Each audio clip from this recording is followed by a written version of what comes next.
Welcome! You're listening to the Uncharted Lancaster podcast, where we explore the hidden histories, forgotten places, and long-buried secrets of Lancaster County. Using modern digital storytelling tools, each episode brings a new piece of local lore to life, revealing the strange, the surprising, and the stories history left behind. Let's begin. Welcome. You are joining us for a deep dive with a very specific, I'd say pretty ambitious mission today. Yeah, definitely ambitious. Right. We are taking a magnifying glass to the chaotic, just absolutely terrifying weeks in the fall of 1777. Which is a period that I think a lot of people just gloss over. Oh, totally. They skip right from the Declaration of Independence straight to Yorktown. But we are relying heavily today on the meticulous research from Adam Zern's book, Capital Day, Lancaster and the Revolution, September 27, 1777. Such a great resource for this. It really is. And our mission here is to understand the absolute collapse of the American defensive line, the capture of Philadelphia by the British military, and the desperate flight of the Continental Congress. Because it really was a flight. Like, they were running for their lives. Literally. We're going to trace how a series of strategic blunders and geographical hurdles forced the government of the United States to govern on the run, which ultimately turned the rural Pennsylvania borough of Lancaster into the nation's capital for a single harrowing day. Just one day. It's wild to think about. So before we get into the troop movements and the political panic, I want you to just picture the reality of this scenario. Yeah, put yourself in their shoes for a second. Exactly. Imagine everything that constitutes your country's government. The irreplaceable ledgers, the treasury boxes, the military intelligence, and, the political leaders themselves. All of it. Having to be packed into wooden wagons in the dead of night, fleeing an invading army.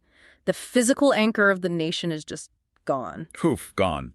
How does a revolution actually survive when its geographical center is captured and its government is reduced to a frightened wagon train? It's a miracle they didn't just completely dissolve right there. Okay, let's unpack this. Yeah. Because to understand why the epicenter of American authority shrank to a rural courthouse in Lancaster, we have to start our analysis not on a battlefield in Pennsylvania, but hundreds of miles away, out on the open ocean.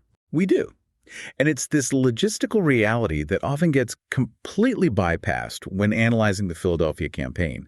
I mean, in July 1777, General Sir William Howe and Admiral Richard Howe initiated this massive amphibious operation from New York. Massive is almost an understatement, right? Oh, absolutely. We're talking about loading thousands of soldiers, artillery, livestock onto hundreds of transport vessels, and then they effectively just vanish into the Atlantic Ocean. Which must have been terrifying for the Americans. Totally. To George Washington, who was observing from New Jersey, the largest expeditionary force on the continent simply evaporated. He had no idea where they went. Right, but their target was undeniably Philadelphia. I mean, it's the political nerve center, the largest port, the industrial hub. The obvious prize. Exactly. But looking at the geography, sailing out into the Atlantic is a baffling strategic choice. The conventional direct routes are obvious. You either march overland across New Jersey, or you take the fleet slightly south and sail directly up the Delaware River to anchor broadside against the city docks. Which would make sense on paper. Right. Going out to sea is an enormous expenditure of time and resources, so why do it? Well, the overland route across New Jersey had already proven pretty treacherous for the British the previous year. They were just harassed constantly by local militia. Yeah, death by 1,000 cuts. Exactly. But the Delaware River route, that is where the engineering ingenuity of the Continental forces completely dictated the British strategy. Oh, the river defenses. This is fascinating. It is. The Delaware in 1777 was not an open waterway. It was a highly sophisticated, multi-layered nautical death trap. I love that phrase, nautical death trap. I mean, the Americans recognized their total inability to challenge the Royal Navy ship to ship. Right? They didn't have the boats. So they militarized the riverbed itself using something called chevaux de frise. Right. And for those who haven't studied 18th century naval defenses, the chevaux de frise is just a fascinating piece of lethal engineering. It's so brutal. It is. Originally, it's a land-based obstacle, like a timber frame covered in iron spikes used to break up cavalry charges. Basically giant medieval caltrops. Yeah, exactly. But the Americans scaled it up massively for hydrodynamic warfare. They constructed enormous, heavy timber frames, essentially giant wooden cribs.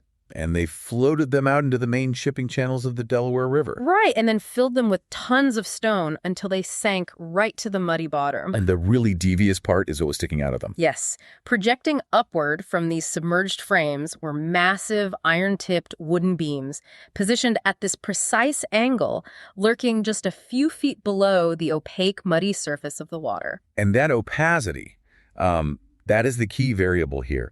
From the quarterdeck of a British ship of the line, the water looked completely clear for navigation. You couldn't see a thing down there. Just a smooth river. Right.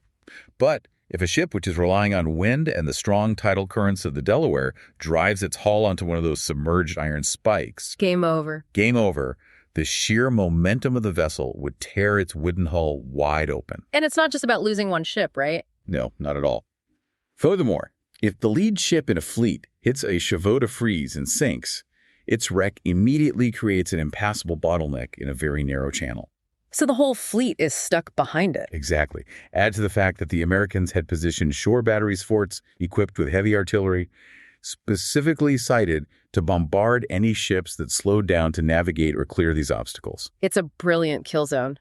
So Admiral Howe calculates the risk of losing his fleet to submerged spikes and crossfire and determines the Delaware is impenetrable. He just nopes right out of there. Literally. And the strategic pivot they execute is staggering. They decide to bypass the Delaware entirely, sail all the way down the New Jersey coast, navigate around the Delmarva Peninsula, and push up the Chesapeake Bay to land the army in Maryland. So they're attacking Philadelphia from the rear? Yeah, it's the equivalent of taking a grueling 6-week layover through another continent just to avoid a 30-minute traffic jam, knowing full well that the journey itself might decimate your forces before you even reach the destination. And decimate them it did.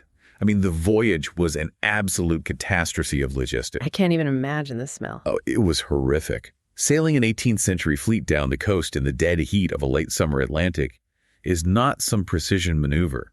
The transports were overcrowded. They were just packed in there. Packed like sardines. Below decks, the ambient temperature and the total lack of ventilation turned the holds into incubators for disease. Provisions spoiled rapidly. The water went bad, right? Yeah, the freshwater casks turned foul and became entirely undrinkable. It was a nightmare. And the equine logistics alone are horrifying. I mean, an army of that era cannot function without horses. They are the engines of the army. Exactly. They are the prime movers for the artillery, the supply wagons, the ammunition carts, the cavalry screens.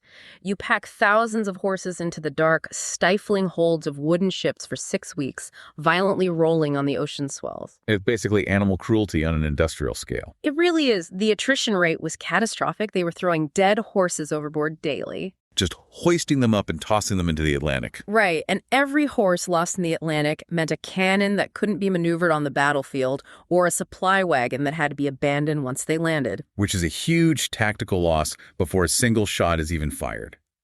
When the fleet finally dropped anchor on August 25th at Head of Elk, Maryland, the British Army that disembarked was just a shadow of the force that left New York. Oh, they must have been exhausted. Beyond exhausted.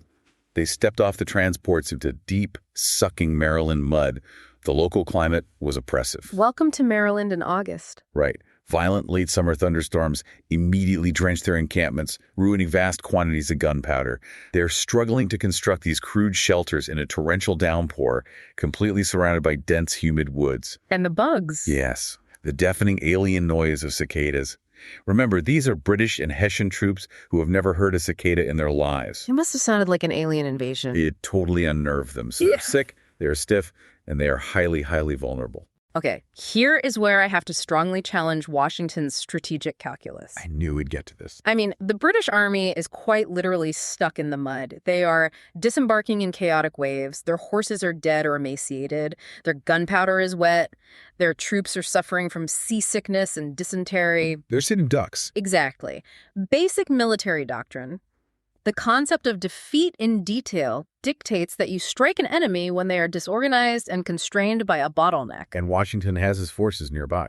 Right. So why on earth does he allow General Howe to safely disembark, establish a beachhead, dry his powder, and reorganize his army? This looks like absolute military malpractice. If you have the anvil of the Chesapeake Bay behind them, you bring down the hammer. And that criticism was actively voiced by Washington's own subordinate officers at the time. You aren't alone in thinking that. I mean, it just seems so obvious. It is the most visceral tactical instinct to strike a vulnerable enemy. But condemning Washington for that requires ignoring the unique, incredibly fragile political reality of the Continental Army. Okay, explain that. Because to me, it looks like a missed opportunity.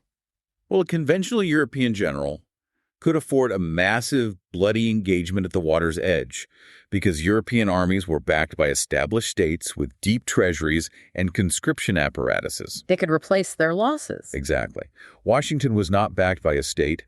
He was backed by a precarious political committee, the Continental Congress.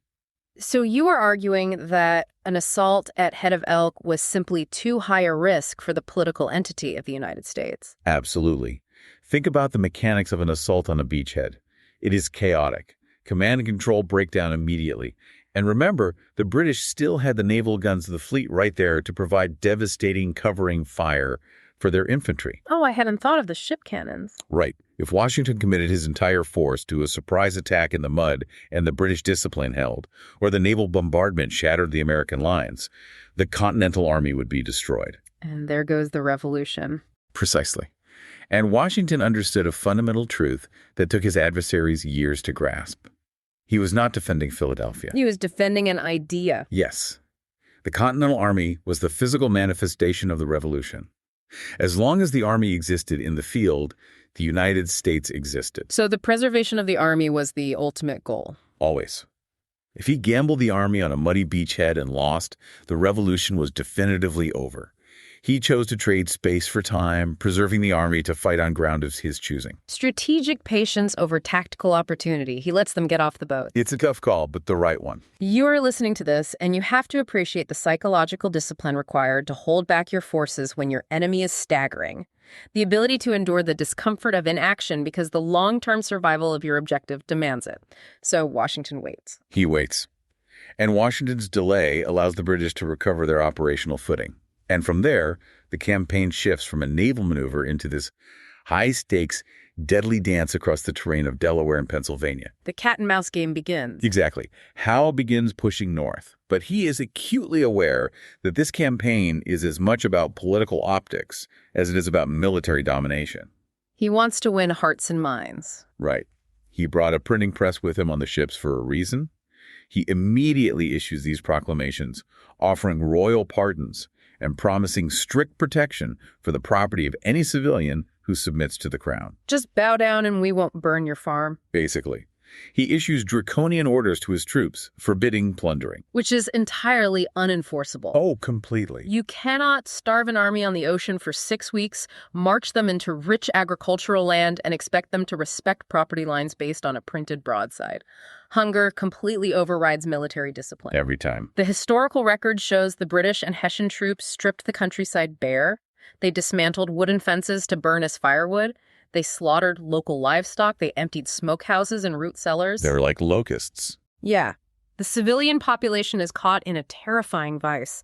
You have an invading army plundering to survive, and Washington's army desperately requisitioning supplies from the exact same farms to maintain their own forces. The environmental and economic devastation was absolute, just total ruin for the locals.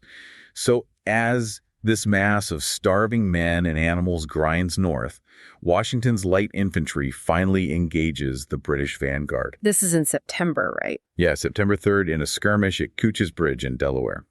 Washington deploys General William Maxwell's light troops to leverage the dense, marshy terrain around Iron Hill to bleed the British advance. And this engagement introduces the devastating effectiveness of the Hessian Jaeger Corps in the American theater. Oh, the Jaegers. They were terrifying. A lot of people picture the Revolutionary War as 2 lines of men in open fields firing smoothbore muskets at each other until someone charges with a bayonet. Like a very organized, polite firing squad. Exactly. But the Jaegers operated on an entirely different tactical level. They wore green coats to blend into the foliage rather than the conspicuous British red. Early camouflage. Yeah.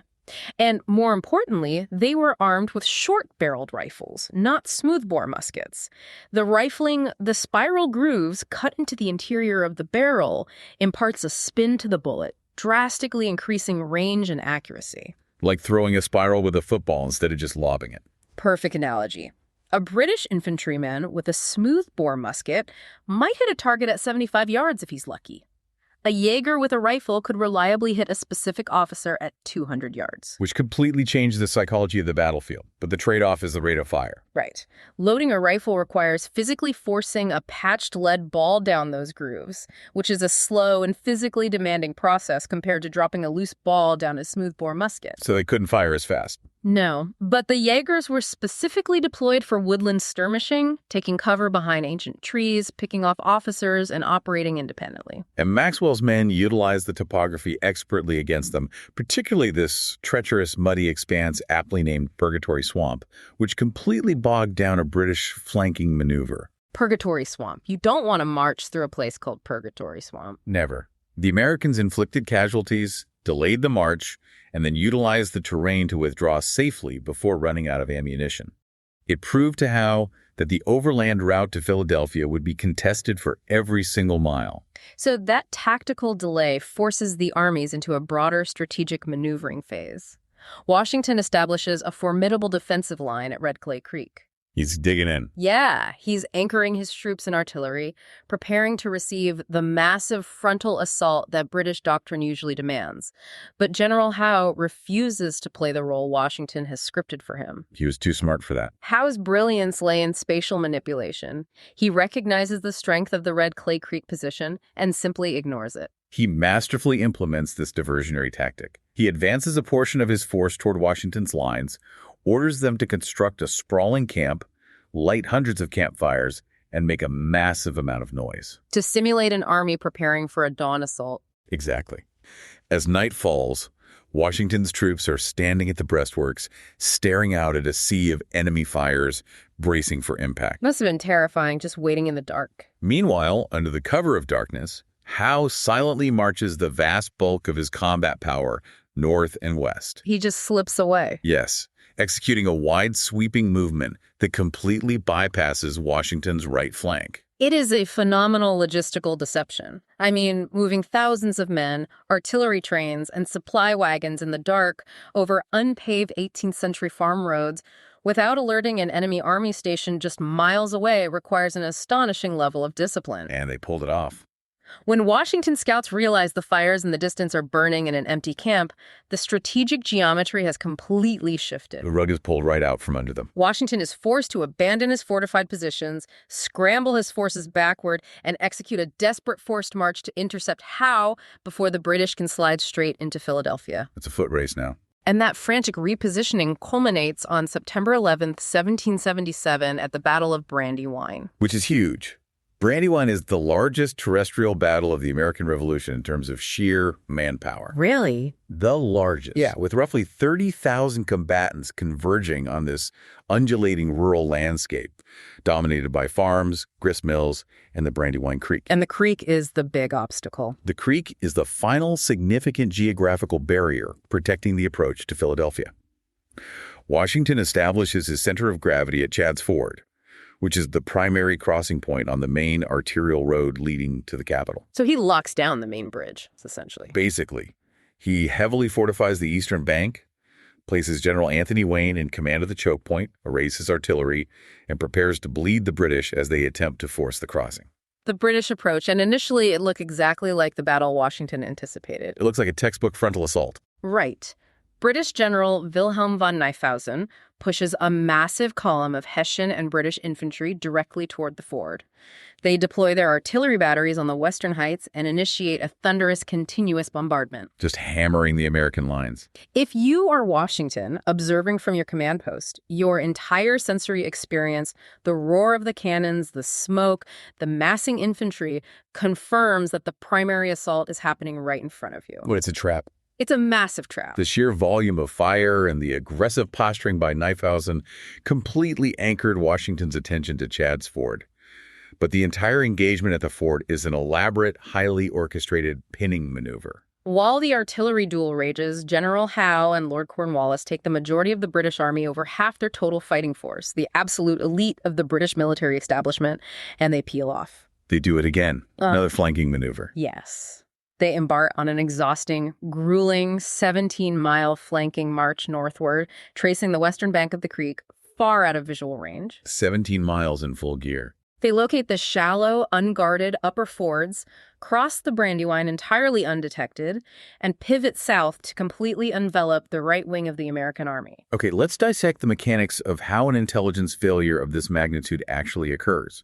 Because a modern observer looks at a map and thinks, how on earth do you lose track of 10,000 heavily armed men in bright red coats dragging brass cannons for 17 miles? It seems impossible. Right. Where are the cavalry screens? Where is the military intelligence? It forces us to confront the severe limitations of 18th century reconnaissance. The fog of war in 1777 is not a metaphor. It is a literal tactical blindness. They didn't have drones or satellite imagery? Washington does not have an institutionalized intelligence apparatus. His situational awareness relies on an ad hoc network of local militia who generally lack any understanding of grand strategy. And civilian farmers. Yes, civilian farmers who are terrified and whose geographical knowledge often ends at the boundaries of their own townships. Furthermore, the local populace in this specific region of Pennsylvania, Chester County, had a high concentration of Quakers, who were pacifists and often neutral, as well as active loyalists who were more than happy to mislead American scouts. So Washington is getting bad info on purpose. Exactly.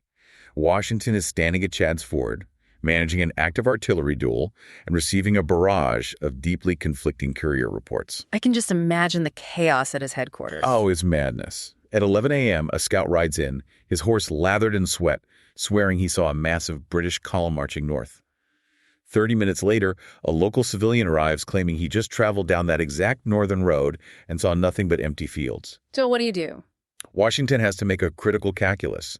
Does he strip defenders from Chad's Ford, weakening his line against a visible, aggressive enemy, to chase what might be a phantom rumor generated by an errant scout? It's a terrible position to be in. How deliberately weaponized the topography and the structural lag in Washington's communication networks.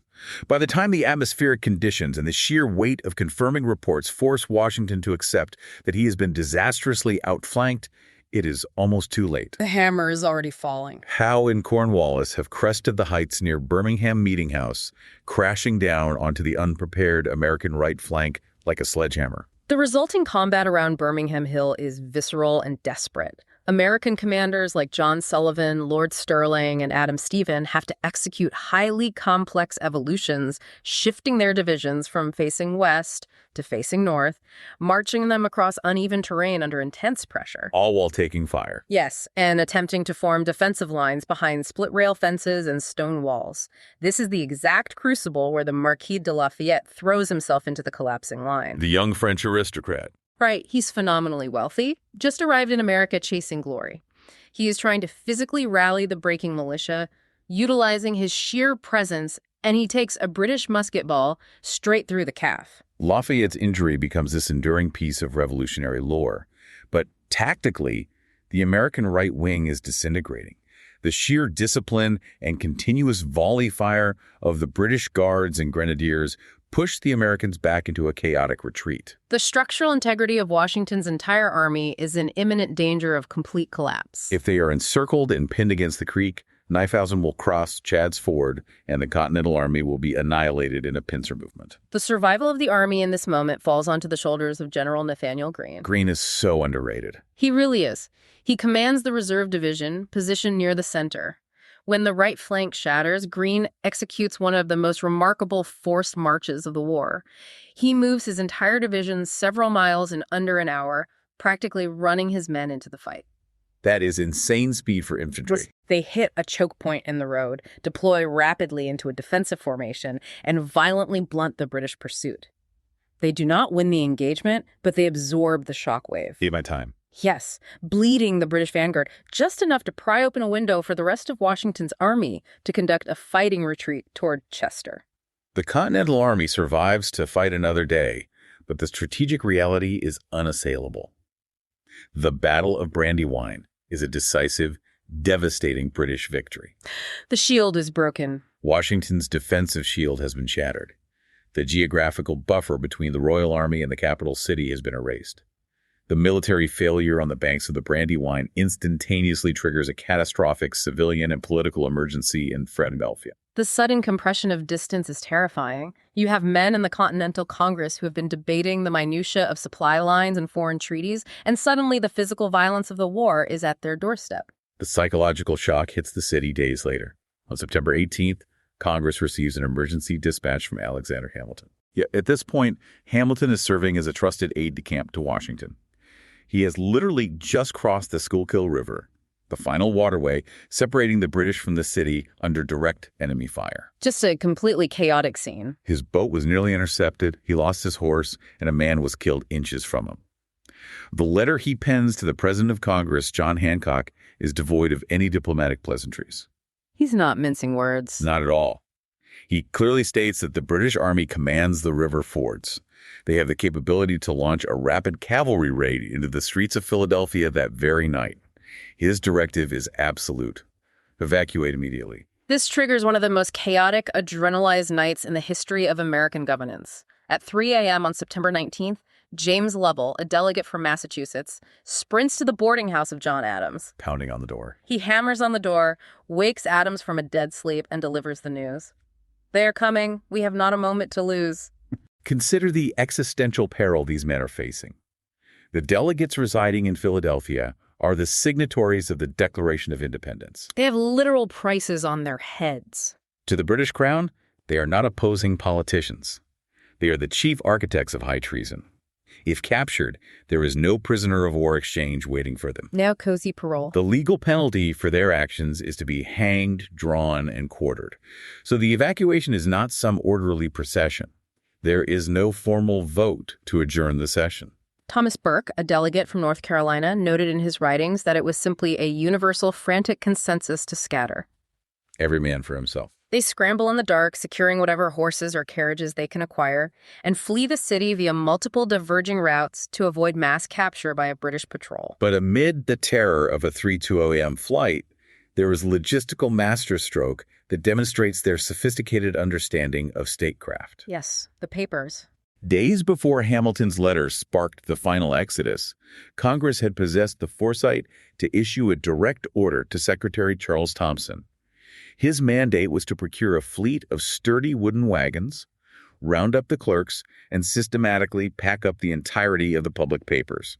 John Adams later reflected in his correspondence that those boxes of paper were of more importance than all the members. And that statement encapsulates the essence of institutional continuity. We tend to focus on the charismatic leaders, but 18th century governance, much like today, was an apparatus of paper. It's all just ledgers and ink. Those wagons held the diplomatic ciphers connecting them to Benjamin Franklin in Paris. They held the precise financial ledgers detailing the massive debts owed to domestic merchants and foreign banks. The receipts of the revolution. They contained the logistical reports on the disposition of military stores, the commissions of the officer corps, and the foundational treaties. It's comparable to a massive modern corporation experiencing a catastrophic fire at its headquarters. The survival of the company doesn't depend on the CEO escaping the flames. The CEO can be replaced by the board the next morning. Exactly. The survival of the company depends entirely on the IT director physically ripping the server hard drives out of the racks and carrying the data out the back door. That is a perfect analogy. If the British cavalry had captured Charles Thomson's wagons, they wouldn't have just embarrassed the Americans. They would have seized the cryptographic keys to read every piece of intercepted mail. They would have exposed the identities of every spy and informant. They would have acquired the financial blueprints to systematically bankrupt the revolution. By prioritizing the ledgers over their own comfort, they ensured the operating system of the United States survived the fall of its capital. The paper was the primary concern of the federal government, but the state government of Pennsylvania was simultaneously executing a massive clandestine logistics operation regarding the city's bells. Oh, the bells. This is maybe my favorite part of the whole story. The evacuation of the bells is a phenomenal intersection of civil engineering, wartime resource management, and sheer audacity. It's so crazy. In the 18th century, bells were not merely instruments of civic communication. They were massive reserves of strategic military resources. Heavy metal. Right. The primary components of a bell, copper, and tin, cast as bronze, are the exact same metallurgical ingredients required to cast a field cannon. When a conquering army occupies a city, the bells are the first things to be ripped from the steeples, melted down in foundry furnaces, and recast into artillery that will be turned against the defenders. The Supreme Executive Council of Pennsylvania understood this certainty. They issued orders to dismantle the massive bells from Christ Church, St. Peter's, and the iconic State House bell, which history now venerates as the Liberty Bell. Right. We're talking about objects weighing over 2,000 pounds. The engineering challenge of this is staggering. You cannot simply drop a 1-ton bell from a steeple. No, it would shatter the bell and destroy the building. It requires erecting elaborate block and tackle systems, coordinating teams of men to slowly lower these massive objects without destroying the architecture, all while doing it as quietly as possible in a city rapidly filling with panic and spies. And then they have to move them. Once lowered, they had to be loaded into reinforced freight wagons. To disguise the payload from any loyalist informants or British scouting parties, they packed the beds of the wagons with straw, hay, and layers of horse manure. It is a remarkable indignity that saved a national icon, just burying the Liberty Bell in manure. A wagon train carrying the heavy metal of the city, camouflaged under agricultural waste, slowly grinds its way north, merging with the chaotic stream of civilian refugees fleeing the approaching British columns. And they hide them in Allentown, right? Yeah, they journey deep into the Lehigh Valley to Northampton Town, which is modern-day Allentown, and meticulously hide the bells under the heavy wooden floorboards of Zion's Reformed Church, where they would remain concealed for the duration of the British occupation. I want you to internalize the reality of that visual.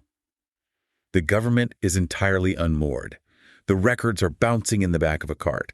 The great bell of the State House is buried under manure.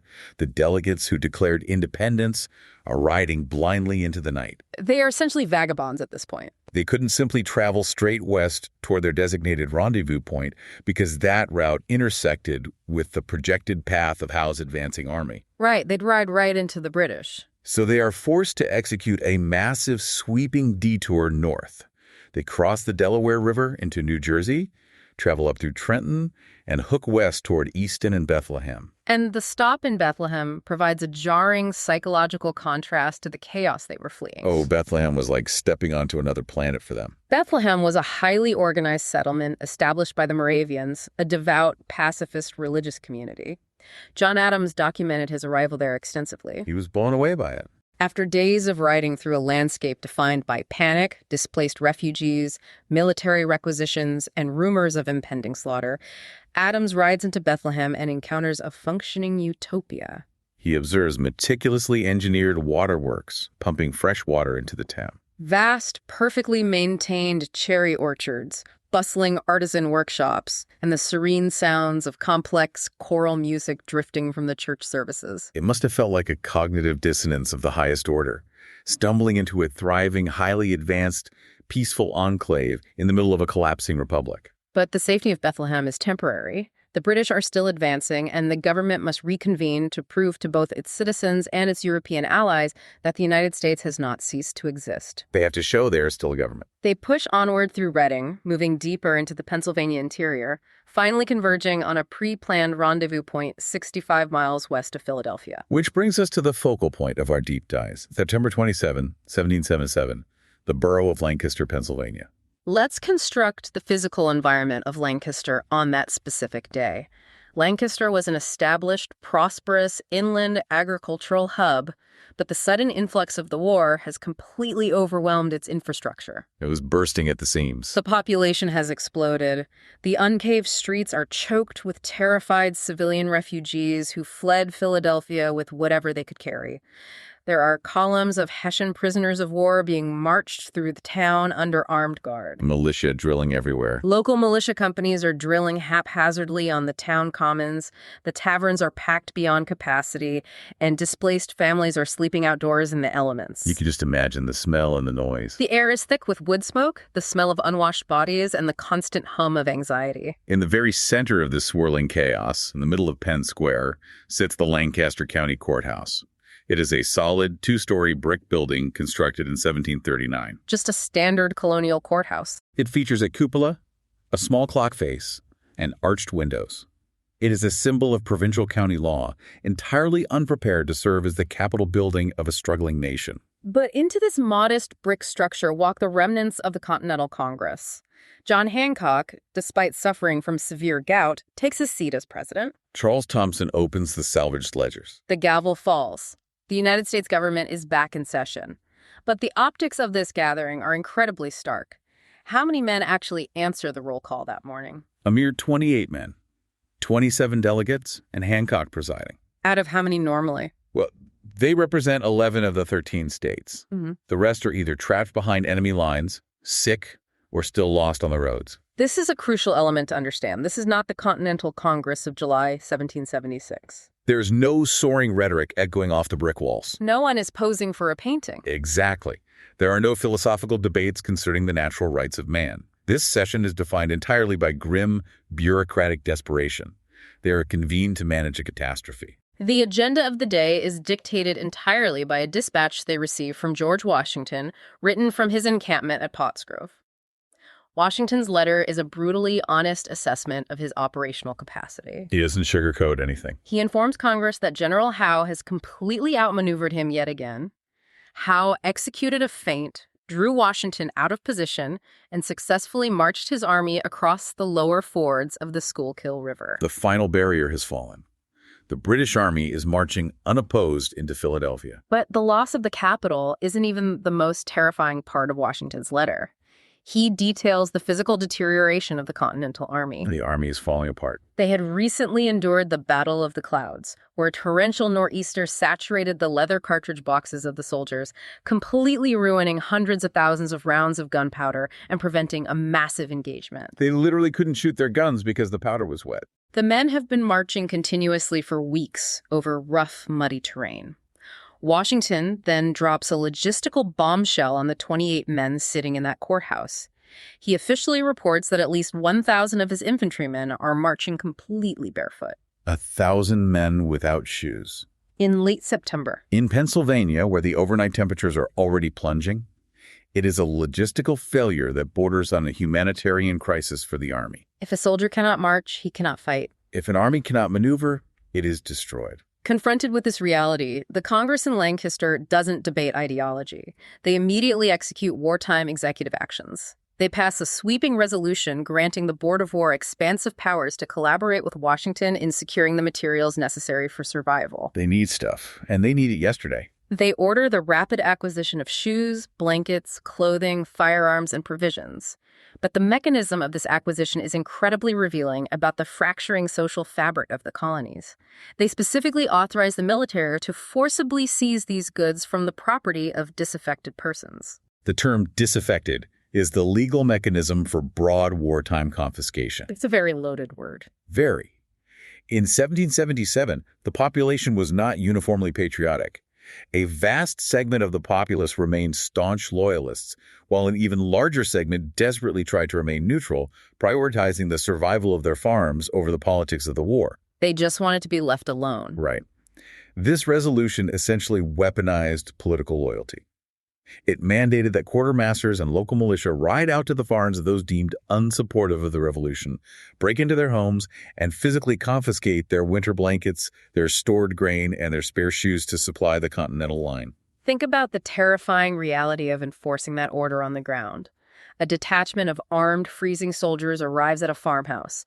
Who determines if the farmer is truly disaffected or simply a patriot with no blankets left to give? It's completely subjective. It sanctions a localized reign of terror, where old grudges and neighborhood disputes can easily result in a family being stripped of their winter survival gear under the guise of congressional authority.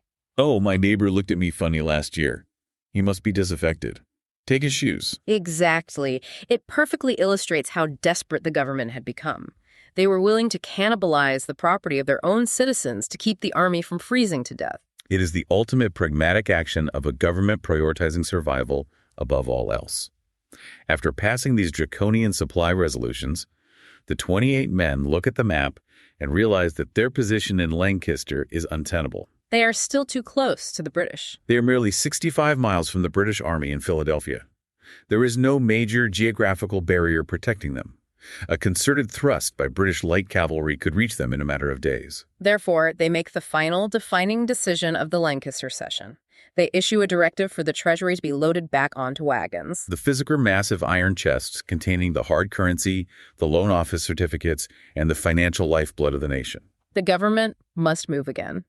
They order a retreat further west, across the mile-wide expanse of the Susquehanna River, to establish a more defensible position in the town of York. And with that final order regarding the treasury, the session adjourns. That's it. That's it. The entire duration of Lancaster's tenure as the capital of the United States lasted only a few hours. The delegates disperse, climb back onto their horses, and continue their flight westward. So, what does this all mean? I want to pause and synthesize the magnitude of what we just discussed. When we visualize the founding generation, our mental imagery is dominated by the signing of the Declaration. Always. We picture grand, sunlit halls, men in powdered wigs, and the elegant strokes of a quill pen on parchment. But the reality of creating a nation is the Lancaster session. It's dirty and desperate. It is 24 exhausted, frightened men sitting in a crowded, noisy brick courthouse, reading letters about barefoot soldiers, authorizing the legalized theft of civilian blankets, and then running for their lives. It is the stark difference between declaring independence and actually securing it. The British military achieved their strategic objective perfectly. They conquered the enemy capital, Which usually ends a war. In European warfare, capturing the capital usually forces a capitulation. But Howe's victory was hollow because he failed to capture the apparatus of the state. He occupied a city of empty buildings. He didn't capture the foundational documents. He didn't secure the treasury. And he failed to apprehend a single member of Congress. Lancaster served an absolutely vital, ephemeral purpose. It was the physical bridge that maintained the continuity of the American government for one day, proving to the world that the United States had not surrendered, allowing them the time to establish a secure footing in York. It is a phenomenal story of institutional resilience. But to truly understand the weight of that single day, we must peel back the layer of mythology surrounding the 28 men sitting on those wooden benches. We really need to look at who was in that room. If we conduct a deep character study of the men in that room, the messy, precarious, and deeply human reality of this revolution becomes unavoidably clear. The men convened in Lancaster represent the vast, contradictory, and highly volatile coalition that was required to sustain the revolution. We tend to view these guys as marble statues, demigods who had it all figured out. But they were so flawed. You have the recognizable titans of independence, certainly. John Adams, the tireless, irascible intellectual engine from Massachusetts. Samuel Adams, the street-level organizer. Samuel Adams, the brilliant political operator who understood how to manipulate public outrage into organized resistance. John Hancock, utilizing his massive mercantile wealth to legitimize the rebellion. But the unsung operators in that courthouse possess biographies that are absolutely astounding. Consider Robert Morris of Pennsylvania. Robert Morris is arguably the most vital civilian of the entire conflict, yet his name is largely obscured by history. He was the undisputed financial architect of the revolution. While delegates like Adams debated political theory, Morris dealt in the cold reality of logistics and international credit. And credit was everything. The United States in 1777 had no functional tax base and possessed a fiat currency, the Continental dollar, that was rapidly hyperinflating into worthlessness. How does a nation without money buy gunpowder from France or shoes from local cobblers? The answer was the personal credit of Robert Morris. He was one of the most successful merchants in North America, with a vast network of trading partners across the Atlantic and the Caribbean. So he just put it on his tab. Basically. When the Continental Congress could not secure a loan, Morris would personally guarantee it. He utilized bills of exchange backed by his own private shipping empire. That is insane risk. There were highly critical periods of the war where a piece of paper bearing the signature of the United States government was considered worthless by merchants. But a piece of paper bearing the personal signature of Robert Morris was treated as gold. He effectively functioned as a one-man central bank. He assumed an astronomical level of personal financial risk to keep the Continental Army in the field. Yet the trajectory of his life post-war is a tragic irony. The exact same neurological wiring, the immense appetite for calculated risk, the unshakable confidence in his own financial maneuvering that made him bold enough to bankroll a treasonous rebellion eventually led to his complete destruction. He lost it all. After the war, Morris engaged in massive, highly leveraged land speculation, purchasing millions of acres across the frontier on credit. When the European capital markets tightened and the American real estate bubble burst, his empire collapsed. It was a spectacular fall. The financier of the revolution was hounded by creditors, physically barricaded himself in his country estate to avoid arrest, and ultimately spent years locked in the Prune Street debtors' prison in Philadelphia. And Morris was not an anomaly in that room. Sitting near him in Lancaster was William Duer, a delegate from New York. Another financial guy. Duer was immensely ambitious, deeply connected to the political elite, and would eventually serve as the Assistant Secretary of the Treasury under Alexander Hamilton, helping to design the financial architecture of the new nation. But Duer's understanding of financial systems was entirely predatory. He aggressively utilized his insider knowledge of government fiscal policy to orchestrate massive speculative schemes. Essentially, insider trading. He borrowed heavily to corner the market on U.S. debt securities and bank stocks. When his highly leveraged schemes unraveled, it didn't just ruin him. It ruined a lot of people. The implosion of Duer's finances actively triggered the Panic of 1792, which was the very first major financial crisis and market crash in the history of the United States. Just like Robert Morris, Duer's relentless pursuit of wealth ended with him dying in a debtor's prison. It totally shatters the marble statue mythology of the founders. These were not demigods acting purely out of civic virtue. No, they were hustlers in a lot of ways. They were men attempting to invent a republican government and establish macroeconomic systems while actively exploiting those same systems for monumental personal gain, often resulting in their own spectacular ruin. Then you examine the delegates whose participation was driven by deep social disenfranchisement. Charles Carroll of Carrollton, representing Maryland, is a prime example of the strange bedfellows the Revolution created. Carroll is a fascinating paradox. He really is. He was undeniably one of the wealthiest individuals in the 13 colonies. He possessed massive plantations, hundreds of enslaved people, and an education from the finest institutions in Europe. He lived the life of an absolute aristocrat. But there was a catch. A huge catch. Charles Carroll was a Catholic.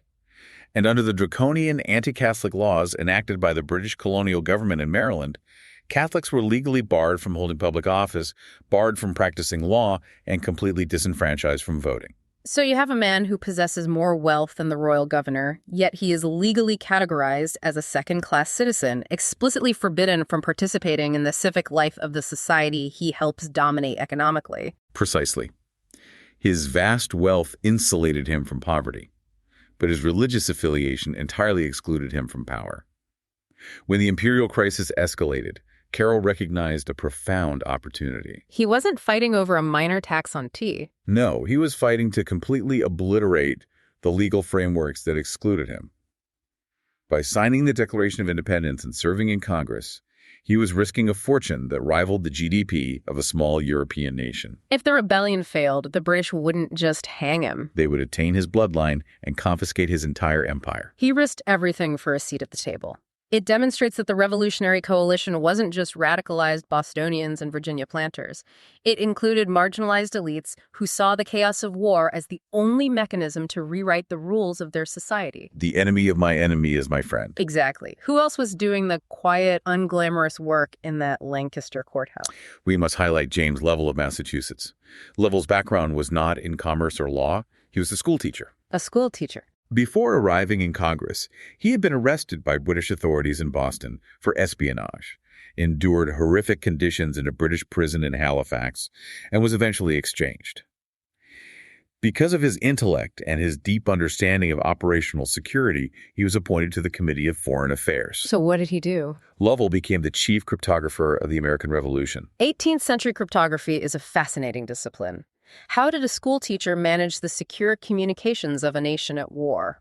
Lovell managed highly complex systems of ciphers and nomenclators. Okay, what is a nomenclator? A nomenclator is a hybrid system combining a substitution cipher with a codebook, where specific numbers represent specific words or syllables.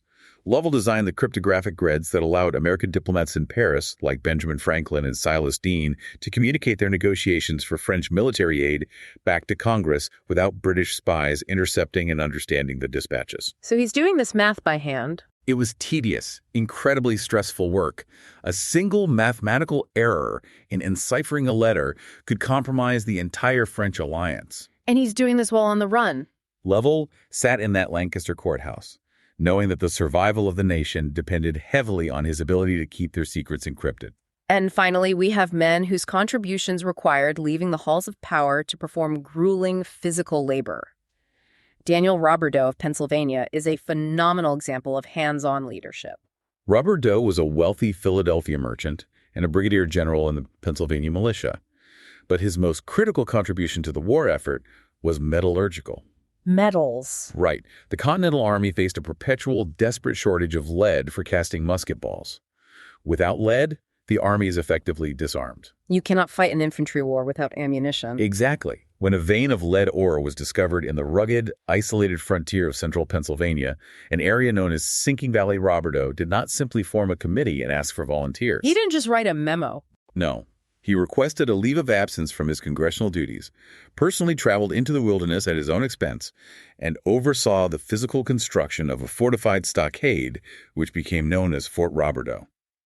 Out in the middle of nowhere. He organized the mining operations, built the smelting furnaces, and secured a vital supply line of raw lead to keep the Continental muskets firing. A sitting member of the national legislature leaving the capital to go chop timber and build a fort in the wilderness to mine bullets. It is an astonishing level of personal commitment. It really is. It perfectly illustrates that these men were fighting on multiple fronts simultaneously. They were fighting the physical might of the British military, yes, but they were also locked in a desperate struggle against logistical starvation, financial collapse, hostile terrain, and the constant friction of their own monumental egos and ambitions. If we connect this to the bigger picture, the Lancaster session is the nexus point where all of these pressures converge. Let's pull the lens all the way back and synthesize this incredible journey we've explored today. We began by analyzing Admiral Howe's baffling, horrific 6-week ocean detour, a strategic decision dictated entirely by the hidden terror of submerged iron spikes in the Delaware River. The chevaux de frise. Right.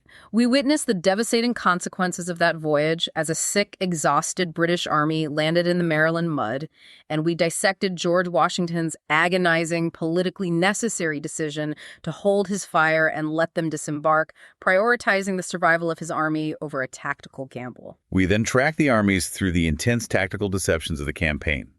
From the deadly woodland skirmishing of the Hessian Jaegers at Couch's Bridge to the massive logistical fake-out at Red Clay Creek. Those empty campfires. Exactly. We explored how General Howe masterfully exploited the structural limits of 18th century intelligence, executing a brilliant 17-mile flanking maneuver at the Battle of Brandywine that completely blindsided Washington, shattered the American defensive lines, and removed the final buffer protecting Philadelphia. That military collapse triggered an immediate civilian panic, culminating in the frantic 3:00 a.m. evacuation of Congress. We saw the brilliance of prioritizing the national ledgers over personal safety. The IT guy is saving the servers. Yes, the incredible engineering feat of burying the Liberty Bell under manure to deny the British raw materials for cannons, and the surreal journey of the delegates through the utopian Moravian settlement of Bethlehem. It all culminated in those few, desperate, vital hours in Lancaster on September 27, 1777. 28 exhausted men sitting in a borrowed brick courthouse, surrounded by the chaos of a refugee crisis, confronting the reality of a barefoot army, and simply refusing to capitulate. They executed the harsh measures necessary for survival, ordered the treasury across the river, and bought the American Revolution exactly what it needed most: another day of life. It strips away the romanticism of the founding era. History is almost never forged in comfortable halls by perfect men with complete information. Almost never. It is forged by people operating under extreme duress, suffering from cold, dealing with incomplete intelligence, making deeply flawed decisions, but possessing the sheer stubborn tenacity to keep the machinery of government moving forward when every logical indicator suggests the cause is lost. And that profound stubbornness brings us directly back to the question we posed at the very beginning of this deep dive, the assumption of what actually constitutes a capital. Think about the concept of a capital. We associate it with grand marble buildings and fixed geography. Permanence. Right, permanence. But what the Lancaster session proves is that a capital isn't a place at all. It's a shared agreement. It's a collection of papers, a hidden bell, and the collective willpower of people who refuse to stop meeting. If a government can exist in a borrowed courthouse for 3 hours, then power resides exactly where people agree it does. No marble required. That is an incredibly powerful paradigm shift. The architecture doesn't hold the power. The agreement holds the power. I want to leave you, the listener, with a final thought to mull over long after this deep dive ends. Think about the structures, the institutions, or the deeply held agreements in your own life. We often believe these things are permanent, anchored in stone, unchangeable. But what if they are just as fragile and just as dependent on continuous mutual consent as that wagon train of politicians in 1777? What agreements in your own life hold their power simply because you refuse to let them go? It's a question worth sitting with. It really is. Thank you for joining us on this deep dive into the chaotic heart of 1777. Keep interrogating the history you thought you knew, keep searching for the profound stories hidden in the margins, and we will catch you on the next one. Thanks for listening to this week's episode of the Uncharted Lancaster podcast. If you enjoyed the episode, be sure to subscribe and leave a rating or review wherever you listen. It really helps more people discover the show. For more fascinating local history, visit unchartedlancaster.com. And if you'd like to go deeper, check out one of Adam Zern's books at unchartedlancaster.com/books. Until next time, keep exploring.